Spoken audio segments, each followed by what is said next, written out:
takeoff from Jakarta, Indonesia. Line 610, I have no reliable altitude information. All instruments disagree. Pilots fight to control one of the world's newest airliners, Fly up.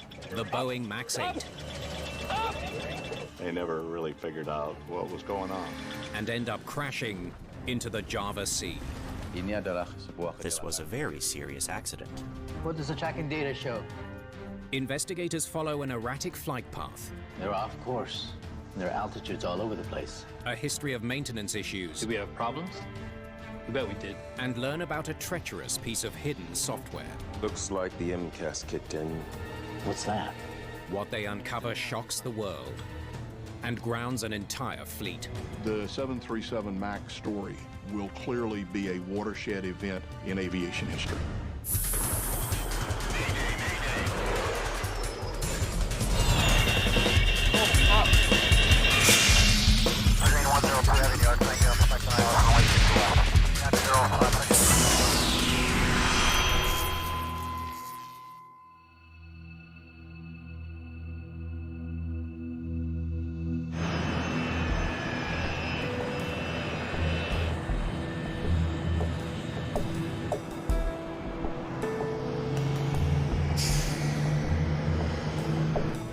It's just after 5 a.m. in Jakarta, Indonesia, as 181 passengers settle in for a short domestic flight.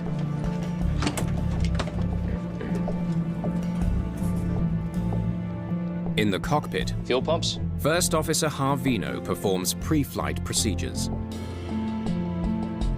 Fuel pumps are on. The captain on this flight is Bhavya Suneja, who has more than 6,000 flying hours.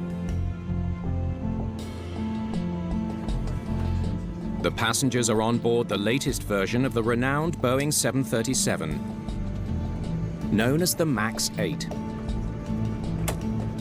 David Carber is a former Boeing test pilot. The MAX is the fourth iteration of the 737, one of the most successful airliners ever.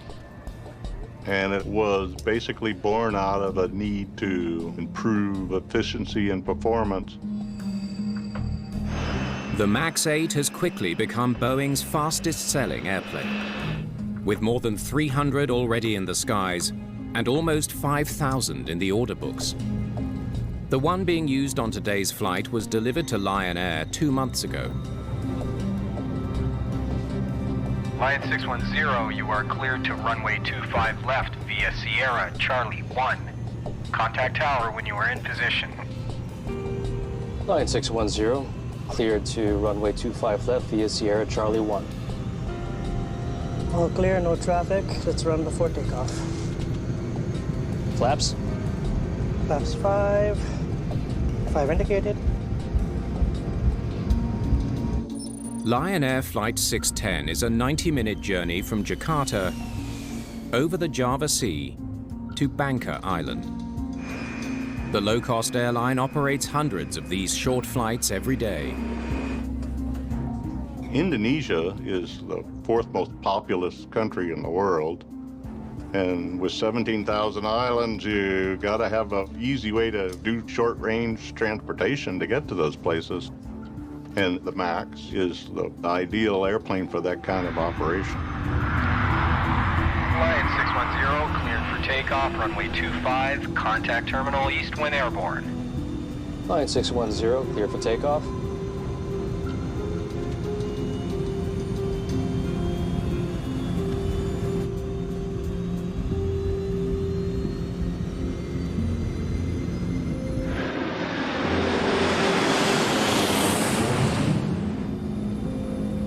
At 6:20, Rotate. the MAX 8 lifts off the runway at Jakarta.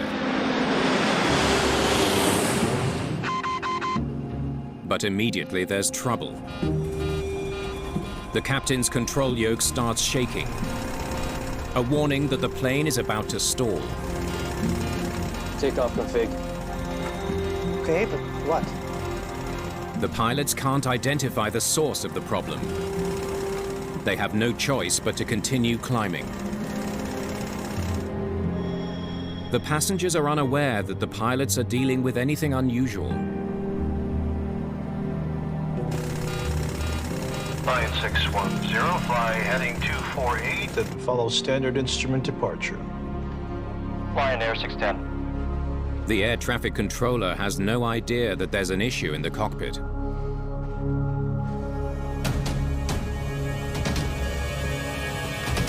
The pilots get a warning that their airspeed indicators do not agree. Airspeed disagree. What's going on? Should we request a return to Jakarta? Landing gear up. Line 610. Climb to flight level 270. Still unaware of any trouble, the controller instructs the crew to continue climbing to 27,000 feet.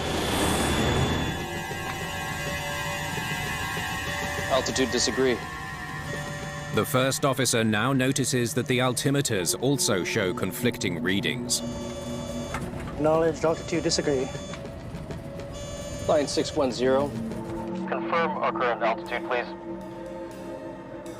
Line 610, your present altitude is... 900 feet. The pilots are getting conflicting data about their altitude and their airspeed. Captain Suneja expects his first officer to carry out the procedure for this situation. Memory items, airspeed unreliable. What altitude should I request? Yeah, request, proceed. The situation is deteriorating quickly. Climbing above 1,000 feet, the pilots are still unsure of their airspeed. If they fly too slowly, the plane could stall and fall from the sky. Request clearance to any holding point. Captain Suneja wants to get the plane to a point where he can circle and solve the problem. Line 610, request clearance to some holding point due to our current condition. Line 610, what's the nature of your problem, please? We are experiencing a flight control problem. Line 610.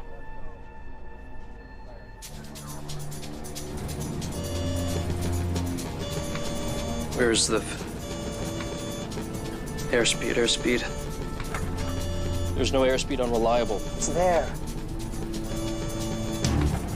Got it.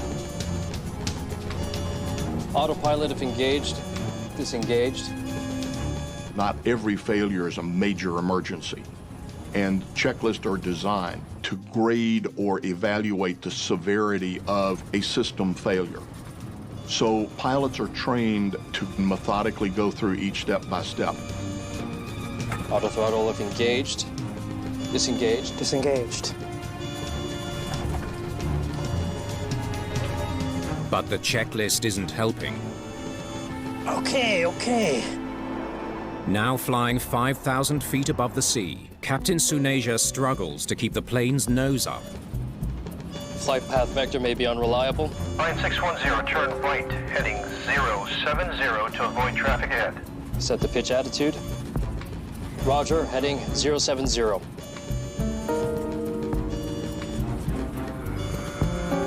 Line 610. You're now descending. We're having flight control problems and are flying manually. 610, maintain heading 050. The cabin would have realized that the airplane was not climbing as normal and that it had leveled off, and there was probably some up and down sensations. Captain Suneja has been fighting to keep the plane's nose from pitching downwards. Please, take control for a moment. He now assigns that task to his first officer, I have control. so he can troubleshoot the problem himself. Oh, very. The first officer is also having difficulty keeping the aircraft level.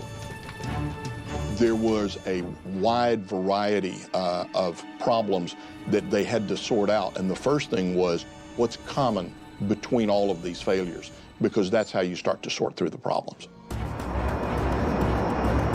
Flight 610 is flying erratically over the Java Sea and becoming increasingly more difficult to control. The lives of everyone on board now depend on the pilots figuring out the problem I don't know where we are. and getting the plane to the ground safely. Line 610, I have no reliable altitude information. All instruments disagree. Roger, line 610, no restrictions. When an aircraft declares an emergency, the controller's #1 job is to provide assistance to that airplane. The controller allows Flight 610 to fly at any altitude the pilots choose. Please clear 3,000 above and below of traffic. Okay, will do. What? Altitude would you like? It's diving. It's okay, it's okay. Flight 610 is now speeding towards the sea, and the pilots are out of options. Fly up. Up. Up. Terrain. Up.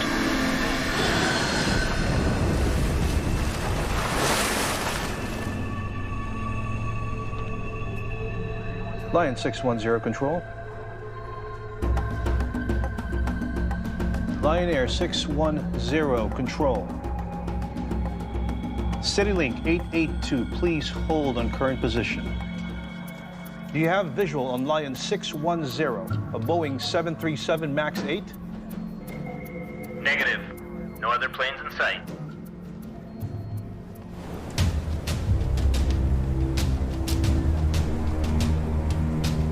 "30 minutes after crashing into the Java Sea, the wreckage of Lion Air Flight 610 is located. There are no survivors. Relatives of the passengers are flown to Jakarta for trauma counseling. While they wait for the recovery of the bodies of their loved ones, investigators from Indonesia's Accident Investigation Branch KNKT need to understand why one of the best-selling new aircrafts in the world fell from the sky. Zurich sponsors Primetime. Okay, what does the tracking data show? Working with data from air traffic control, KNKT investigators focus on the flight path of Lion Air 610. They're off course. There are altitudes all over the place. Berikutnya yang kami dapatkan dari air traffic controller data adalah From this data, we learned that this plane's altitude was fluctuating. It kept going up and down. Ada masalah apa? We wanted to find out why the pilot couldn't keep the plane at a constant altitude. Dengan ketinggian yang konstan. Investigators need to know if the controller can shed any light on the problems the crew was facing. They reported that they were having a control issue. Lion 610, what's the nature of your problem, please? We are experiencing a flight control problem. Line 610. That's all he said. A flight control problem. Soon after that, they reported that their instruments were unreliable. Line 610, I have no reliable altitude information. All instruments disagree. Roger, line 610, no restrictions. That was about it. Bagaimana kru berkomunikasi dengan ATC pada hari ini? From the information we received from the air traffic controller, we didn't get the impression that the pilot was under pressure. Kemudian bagaimana mereka? The pilot's tone was normal. It didn't seem that he was stressed. Penting yang disampaikan adalah bahwa mereka meminta. Since the pilots of Flight 610 reported flight control problems and unreliable instruments, investigators wonder if recent maintenance records could explain what brought down the MAX 8 only 11 minutes after takeoff. Yang kedua bahwa this flight had some problems with control. At that point, we needed to learn more about the plane's maintenance history. The angle of attack sensor was replaced the day before? There are two angle of attack sensors on the 737 MAX 8. The sensors calculate the angle between the plane's wing and the oncoming air. Their data helps determine if the plane's wings are providing sufficient lift. It's a very important piece of information.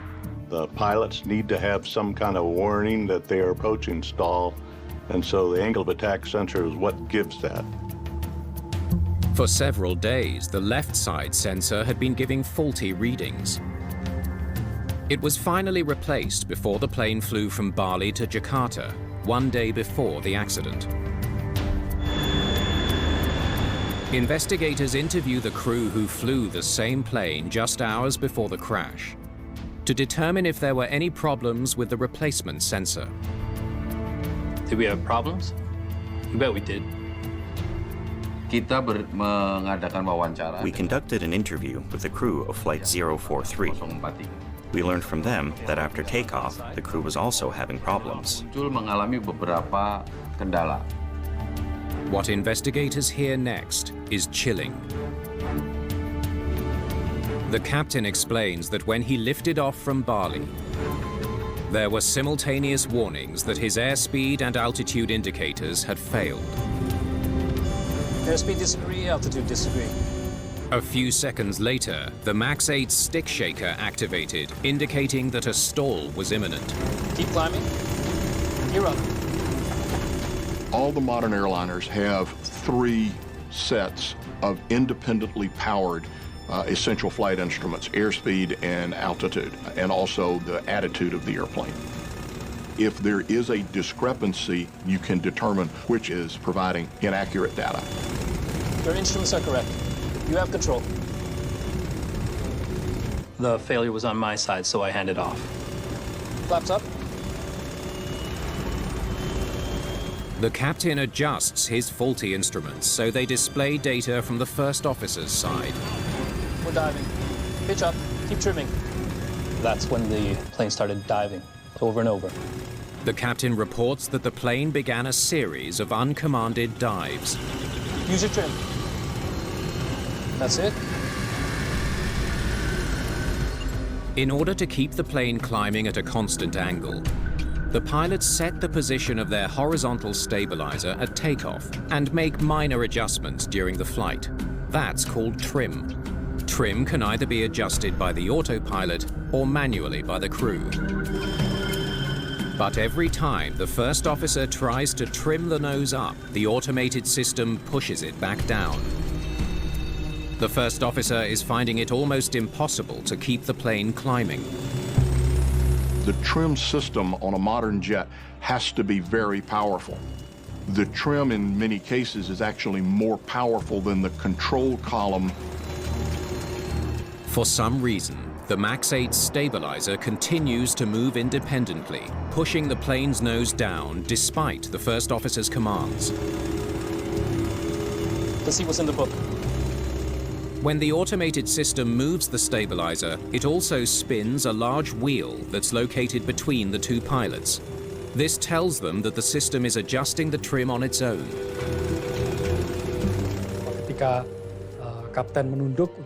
When the captain bent down to look at the checklist manual to solve the problem during this flight, the third crew was the one notifying the pilot that the trim was moving abnormally. Runaway stabilizer. Moving switches to cut out. The crew realizes the stabilizer's automatic trim system is malfunctioning. It's continually pushing the nose down. Disengaging the system resolves the issue. When they cut out the trim switches, the system stopped doing nose-down trim. Moving the switch to cut out pretty much solved it. The investigators learned that the previous crew then did something astonishing. So, we kept going. You kept going. Apabila kembali Denpasar, If they had decided to return and land in Denpasar, it would have taken only 5 to 10 minutes, and they could have landed safely. But they decided to continue flying to Jakarta. Line Air 43, we'll continue on to Jakarta. Following a near catastrophe, with unreliable instruments and the stick shaker blaring, the crew elected to continue the 90-minute flight to Jakarta. It surprised all of us that they continued the flight. The crew managed to make a safe landing at Jakarta and reported the problem to maintenance personnel. I reported the issue and filled out the flight maintenance log. If the airplane experiences an abnormal or an unusual system failure, it goes into the maintenance log. Airspeed and altitude disagree, but not a word about the stabilizer problem? Investigators are surprised to learn that the captain of the previous flight said nothing about the out-of-control stabilizer or the action he took to correct it. Runaway stabilizer. Moving switches to cut up. The lives of the passengers and the crew that follows you is basically dependent on you filling out the paperwork correctly. Good morning. Good morning. They're done loading, so we should be able to get out of here on time today. A few hours later, the passengers and crew of Flight 610 boarded the aircraft with no knowledge or warning of the potential problems faced by the previous crew hours earlier. Fuel pumps? Fuel pumps are on. Did a repeat of the problem on this aircraft result in the deaths of the 181 passengers and 8 crew?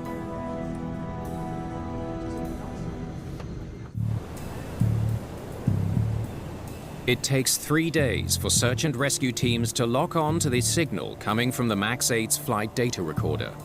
Divers recover it from a depth of 115 feet.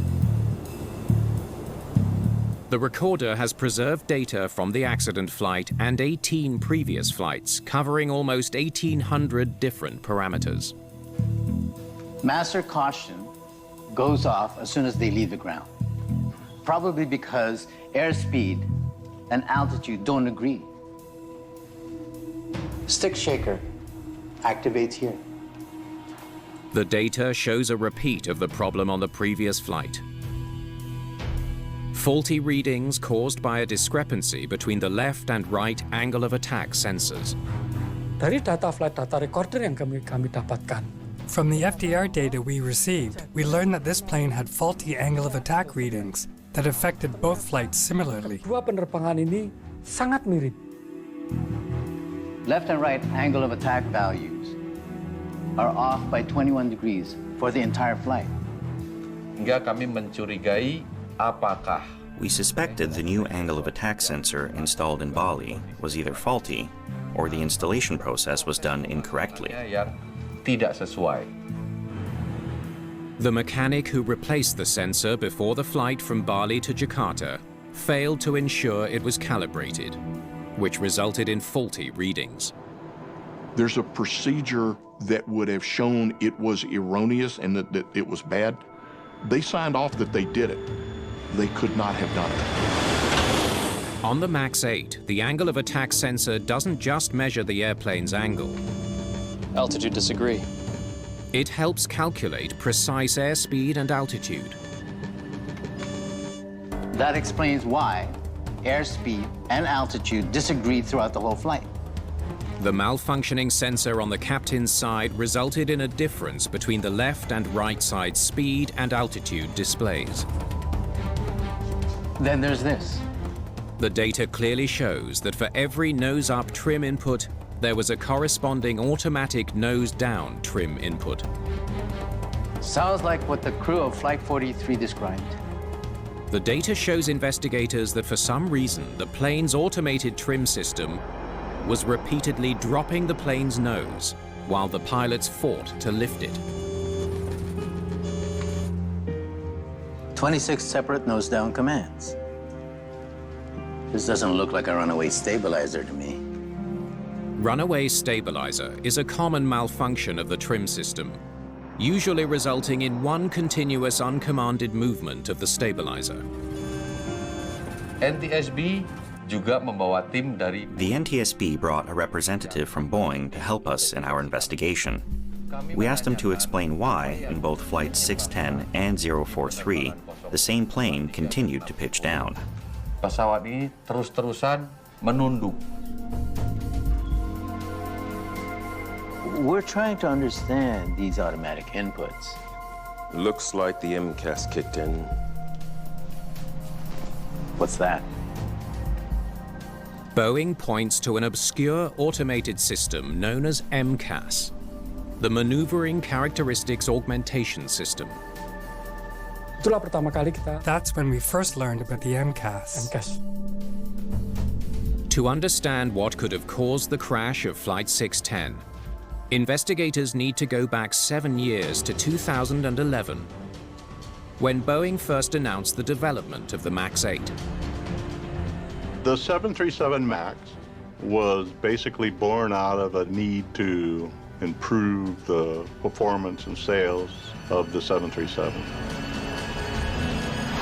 In 2010, Boeing's main competitor, Airbus, unveiled the A320neo, a fuel-efficient, short-haul airplane.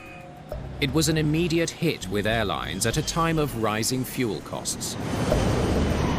Boeing was caught by surprise. The A320neo was significantly more fuel efficient. So all of a sudden they were faced with a dilemma. Do you design a new airplane, a 4 or 5 year project, or do you modify the existing 737? But there were problems with taking a plane that was designed in the 1960s and turning it into a fast and fuel-efficient aircraft. To improve the performance of the MAX, they decided to install more fuel-efficient, larger engines. The only way to make those larger engines fit was to slide them forward on the wings. The design engineers had a problem that the ground clearance from the engines, and on 737 you can't increase the size of the main landing gear because of the size of the wheel wells. It has to fit there. So the only thing they could do was to move the engines further forward and up. That solved one problem, but created another. It caused the 737 to pitch up at low speeds, particularly when it was already in a nose-up position, like during takeoffs. So they created software that would recognize the airplane approaching stall and artificially forced the nose down. And logically, they turned to the trim system to do that. And that's the problem you solved with MCAS? Yes, it made the MAX handle like any other 737. MCAS was designed for a very low probability event. It's diving! It's diving! It's okay. How are they trained to respond? Well, they weren't, not specifically. Fly up! Up! Up! Could Boeing's high-tech solution to a design problem have inadvertently put thousands of passengers around the world at risk? In order to eliminate the need for costly pilot training, Boeing had to convince authorities that the MAX 8 handled the same way as all previous 737s. Different handling characteristics will automatically require time in the simulator and extra training. Boeing argued that since MCAS operated in the background without the need for any pilot input, it didn't affect the airplane's handling. Not a word about MCAS here. Boeing never included mention of MCAS in the flight control manuals. They argued that since the system was not under control of the crew, it should not be included. It's like the system doesn't even exist. Boeing menganggap bahwa MCAS ini memenuhi syarat. Boeing thinks that it's an automatic system for safety purposes and has nothing to do with pilot operation. Bisa dikendalikan oleh pilot. According to Boeing, the MCAS software would automatically move the plane's stabilizer to push the plane's nose down if it started to pitch up under very specific circumstances. It only kicks in when these three conditions are met. Boeing explains that MCAS only activates when it senses that the angle of attack is excessive,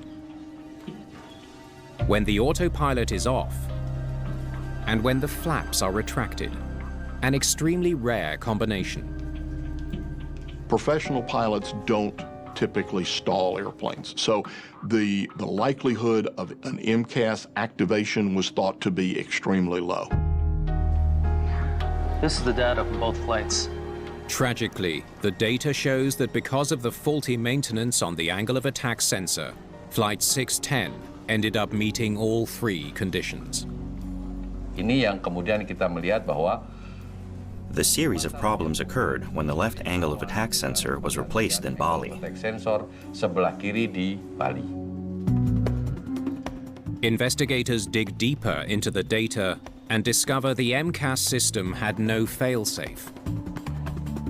MCAS diputuskan. The MCAS installed in the plane relied on only one sensor. Satu sensor. MCAS only took data from one angle of attack sensor, not both. Most protection systems are designed with redundancies. Your instruments are correct. You have control. So a single failure doesn't result in catastrophe. Flaps up. What Boeing did not adequately do was assess all of the other failures that that single component would have. The faulty angle of attack sensor wrongly showed the plane pitching up steeply. The autopilot was disengaged for the entire flight. And then right here, they retract the flaps. Exactly the same as the previous flight. That's when MCAS kicks in and starts pushing the nose down. Up to this point, the crew only had a minor instrument problem. By raising the flaps, the pilots unknowingly triggered a much more serious problem. We assumed the pilots would know how to respond. Boeing made the assumption that pilots would respond to the uncommanded MCAS inputs by disengaging the automatic trim. The Boeing assumptions were that the pilots would instantly recognize the inadvertent MCAS activation and treat it within 3 seconds. Investigators examined the flight data of the previous Lion Air flight to see how that crew reacted to the MCAS activation. The first MCAS input on Flight 43 is here. The captain pulls back on his control column and applies manual trim, then fights against the MCAS for 3 minutes and 40 seconds before hitting the cut-out switch. I think the assumption that they were going to recognize and act within 3 seconds was very optimistic, if not unrealistic. Lion 610, I have no reliable altitude information. All instruments disagree. Unlike the previous crew, the pilots of Flight 610 struggled with the problem for more than 10 minutes. Fly up, up, up! And never made the connection to a runaway stabilizer.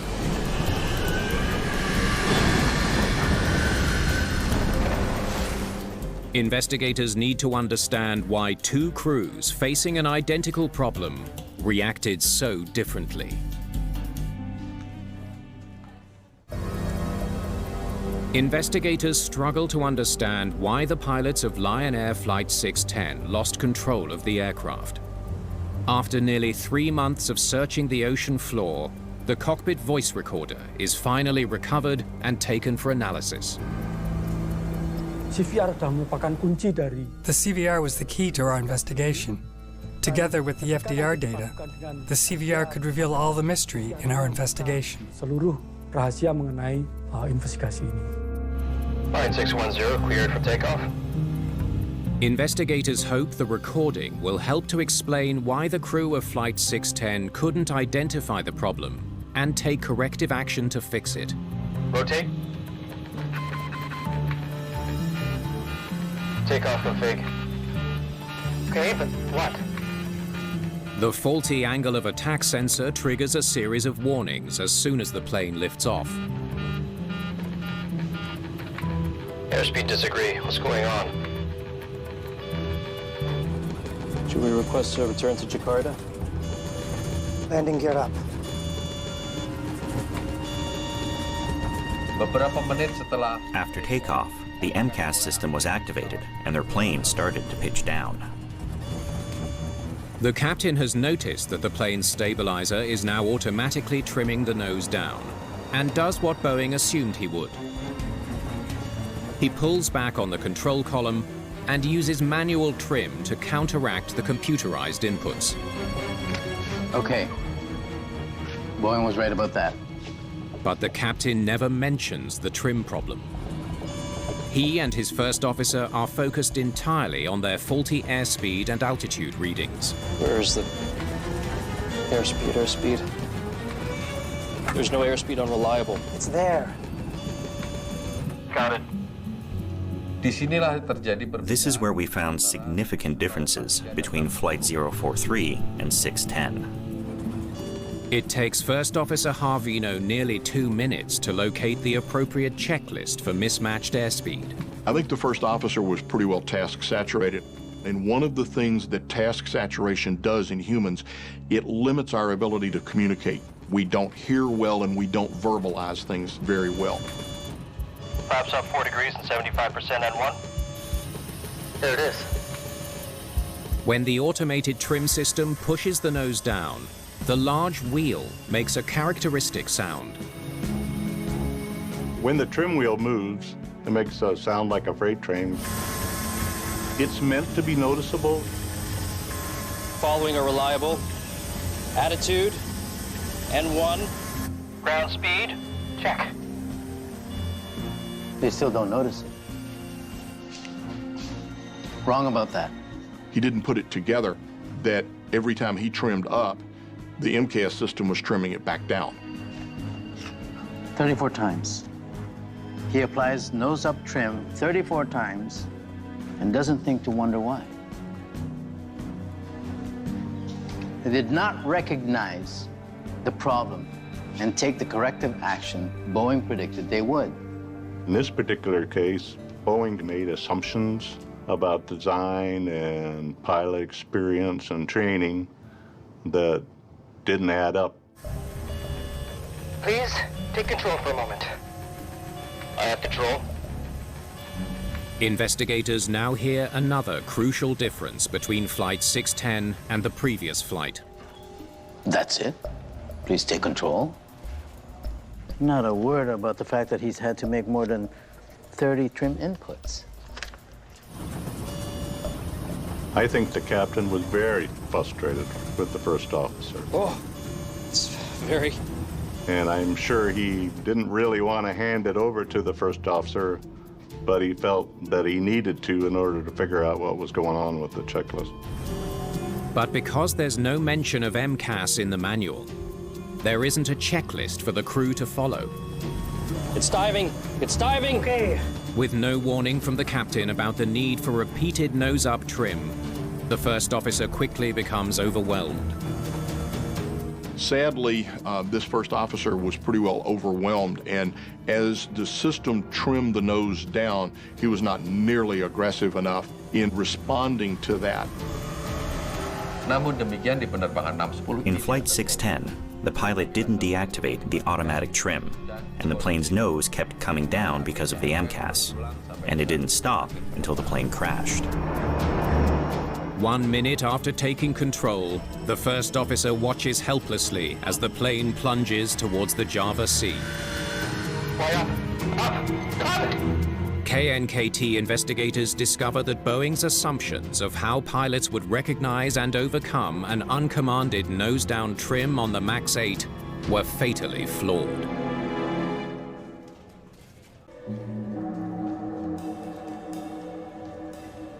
They sure didn't act the way Boeing said they would. Here it is. Without requiring exceptional skill or strength. Investigators soon learn why Boeing's assumptions about how pilots would react were so wrong. To certify the MAX 8, Boeing assured the FAA that an average flight crew would be able to override the MCAS system. So were these guys average? Captain passed all his checks. Looks like a competent pilot. This guy is a whole different story. Investigators are surprised by the first officer's background. The first officer on Lion Air Flight 610 had had challenges in training. He had trouble staying up with the airplane, understanding the complexities. His manual flying skills were not optimum, and he required additional training. It's diving. It's diving. It's okay. It's okay. Flight 610 proved that Boeing was wrong about how pilots would react to an MCAS failure. Fly up. Up. Up. They never really figured it out. And then the captain gave control to someone whose manual flying skills were not going to save the day. As a result of the accident, Boeing issues new guidelines for MAX 8 pilots, informing them about MCAS and detailing the procedures to follow in the event it triggers an uncommanded nose down. The bulletin advises pilots to apply manual trim and to move the stabilizer trim switches to cutout. This was a reinforcement to the pilots that says there is a system on the airplane that can move the trim. If it does so, treat it as a runaway stabilizer. Hey, turn the TV on?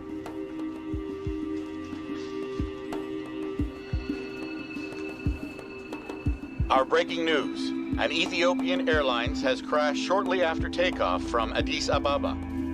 The belief that Boeing's advisory would prevent another similar accident is shattered 4 months later when another MAX 8 crashes. Dead. Flight tracking data shows that Ethiopian Airlines Flight 302's altitude fluctuated throughout the flight. There's immediate speculation that once again, Boeing's MCAS software is to blame. In both accidents, the MCAS activated, causing this nose-down trim situation to occur repeatedly. And in both cases, the crews let the airplane accelerate far, far greater speed than it should have been. Put those two together and the controllability of the airplane was lost. This time, the pilots knew about MCAS and what to do in case it activated, yet they still couldn't control the airplane. Boeing realized, well, if this crew can't handle it, then other crews won't. In spite of the FAA's assurance that the MAX 8 is airworthy, regulators around the world ground the global MAX 8 fleet until the problem with MCAS is fixed. The main thing in our mind was we worried that all of the Boeing 737 MAX 8s that are currently flying all over the world might have the potential to suffer the same catastrophe. The FAA eventually follows suit.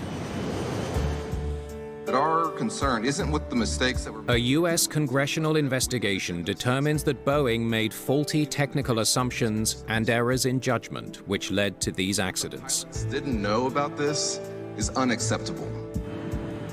Boeing insists it's learned from these incidents and is determined to make the MAX 8 safe and regain public trust. Boeing has committed to making it easier for pilots to override the MCAS system. Once that override is activated, the system will not continue to re-engage. And they're developing a training program to familiarize pilots with MCAS. The 737 MAX story will change forever how airplanes are certified. And the 737 MAX will clearly be a watershed event in aviation history.